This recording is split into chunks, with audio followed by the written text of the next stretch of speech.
Scene 1, College Campus. Tim Boland, 18, sits on a bench with his head hung low. He is wearing a t shirt, glasses, and shorts. His face is stained with tears. Chloe Shore, 18, dressed in a hoodie and jeans, approaches Tim. Pardon me, but are you okay? Um, yeah, I'm fine. You certainly don't seem fine.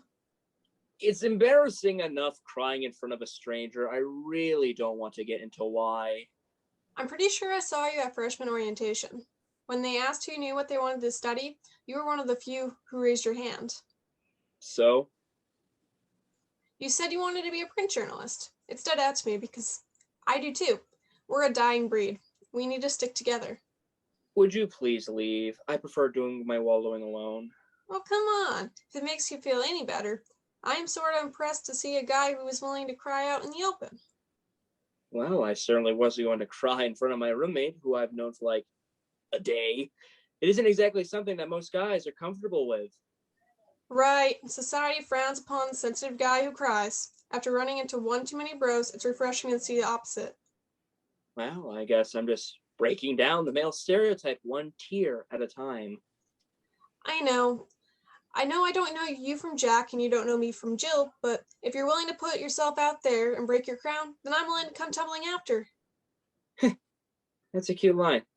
You just think of that? No, I was sort of saving it for the right occasion when I met someone I thought it might be worthy enough for. How do you know I'm worthy? I guess I don't, but at least make wasting that line on you worthwhile and tell me why you're out here on a bench crying. Okay. There's this girl, Oh, of course there is. and I thought we were good friends, but the last couple of times I've called, she has hung up on me. That's weird. If she doesn't want to talk to you, why is she even answering? Picking up to just a hang up is ice queen cold. It's a landline. We both live in an area with bad cell service. What? No caller ID? We both have frugal parents. No need for such frivolous things as caller ID. I didn't even get a cell phone until a few years ago, and that was only supposed to be used if I was dying in the ditch on the side of a road. My mom's exact words. Okay. So that part of your story checks out. What? You think I'm just spinning yarn out here for your amusement? No, I'm just trying to be a good journalist. Get all the details. Is there a reason she'd be upset with you? Let's break down the facts. When was the last time you saw her? Last week, we were just hanging out. We discussed heading off to college. Things ended on a good note. We promised to stay in touch and talk soon. There's nothing you can think that would have upset her? I don't know. She has been talking about how she landed this modeling gig for a few months now, but there's no evidence of it being true. I asked a mutual friend if she thought it was real. Maybe I go back to Emma. That's her name. And she took offense. That seems pretty minor. Nothing you couldn't talk out. Well, it's her dream to be an actress, and she saw this as a way to get an agent, and so on. So maybe she thought I wasn't being supportive or something. That's possible. Honestly, if that is the reason, I can see why she'd be upset. But if you're really good friends, I'm sure you'll work it out. Well, I hope so. We actually went to prom together, just as friends. She got a haircut just before prom and looked just like Molly Ringwald from Pretty in Pink. Once she realized it, she got herself a pink dress. Aw, I look pretty in pink, but I hope her dress was better than that hideous one in the film. What was done to allegedly fix that beautiful 50s dress was irredeemable. Yes, that fashion faux pas was avoided. The day of, we decided we were going to remake the film's prom scene. We secretly filmed everything guerrilla style. It was a blast. That's amazing. Well, that certainly doesn't sound like the kind of friendship you would just throw away. If it's the modeling thing, you may have just struck a nerve. She's probably self-conscious about it. How old is she? 17. Ah, yes, 17. I remember it like it was yesterday. How old are you? 18. Today's my birthday. So now I've used two good lines on you. Oh, shit. Is it really your birthday? Yep. What the hell are you doing wasting your time with some sad sack you don't even know? Don't worry about it. It's not like I know anyone else yet. Plus, I'm not entirely sure my roommate's all there. I walked into the room and she already had her whole side of the wall covered in Lisa Frank collages. And I mean, every single inch is covered. Now, I love pastels and neon colored animals and rainbows as much as the next girl, but there's a line. Well, regardless, I hope I haven't ruined your birthday. I'm Tim, by the way. Chloe, and not at all. Like I said, us journalists need to stick together. Right. Well, let's let me buy you a slice of cake. Do you even know where to get a slice of cake in this town? I haven't really explored much yet. Aw, thanks. And I don't either, but let's go explore a new beat and see what we can shake out. Tim and Chloe begin walking. They mime talking. As they are walking, time is passing, which will be conveyed through lighting sound cues and a quick costume change. Tell me again why we've committed 2 years of our college experience to honing our skills and a dying art. Don't get me wrong, I gladly purchased a ticket to the psychic ship, but just remind me one more time why we aren't specializing in social media, blogging, or online media. Because everything cycles back around eventually. Think about it. 8-bit and 16-bit video games are popular again. Vinyl is back in a huge way. Heck, even cassette tapes are making a comeback. We're betting our careers on hipsters, Lord help us. The tangible is coming back. People like vinyl because they can see it and hold it. Digital music may be more portable, but there's something about actually holding an album in your hands, placing it on a turntable, and dropping a needle. People crave that. Print media will get its day back in the sun too, and we'll be there. While everyone else has been dumbing themselves down to 280 characters, we'll have the skills to give people what they're missing. Well, if journalism doesn't pan out, you've got a career in motivational speaking. Listen, we're gonna be okay. Let's make a pact. If one of us makes it, they bring the other one with them. Yeah, I'm in. If you are. Of course, we make a great team. Hashtag Journal Sluts for life.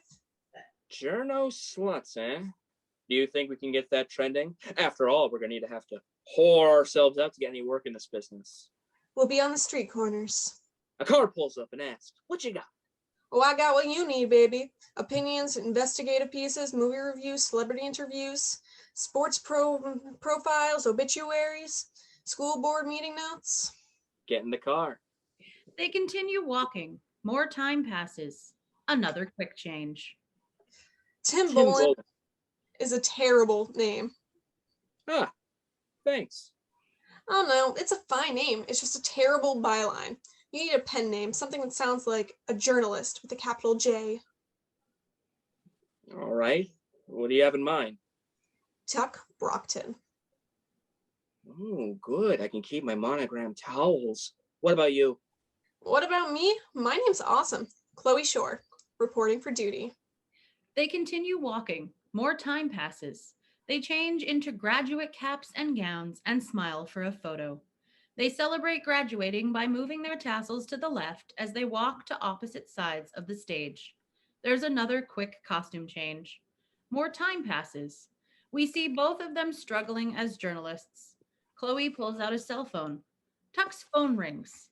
He answers it. Hey, Chloe, what's up? I got passed up for another promotion. Oh, Chloe, I'm sorry. I've been at this for a couple years and I'm still hearing the same damn thing, that I lack experience. They gave it to some 60-plus white guy.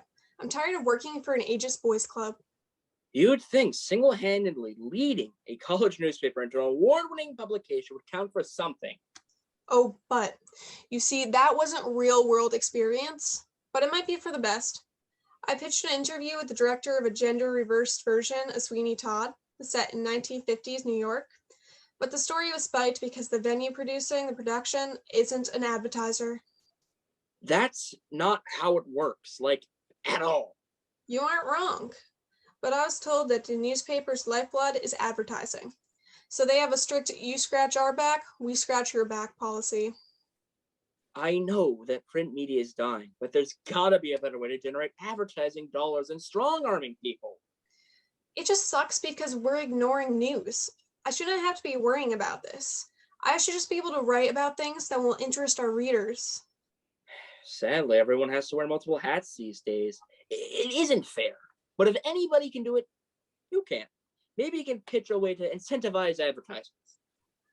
I don't know. Maybe I could suggest offering an advertising package that includes print, special placement on the website, and a social media presence. Yes! See, that's why you're destined to be an editor and I am just a lowly writer. The problem is, we don't have a social media presence. Tell me you'll create and manage all the social media accounts. There's no budget for it. Tell them you'll do it for free. And once you've established followers, pitch the cross-platform advertising model in place of the current one. Prove your worth, make yourself invaluable. You're right. Damn straight I'm right. Okay, all right. I'm feeling energized now. How about you? How are things?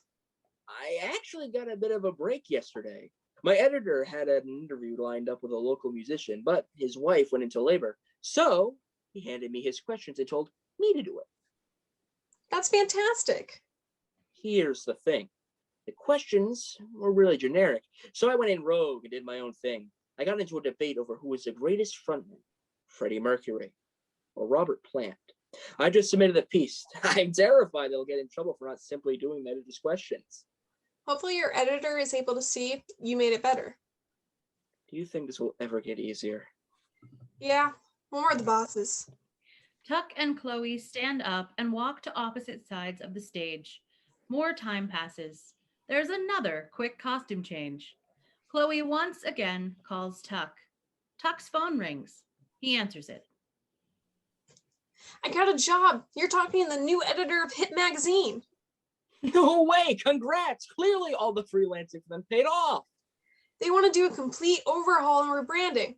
And they liked my style and ideas. And the best part is, I get to bring on anybody I want with me. And I'm bringing you. Really? You're serious? Completely. We had a deal after all.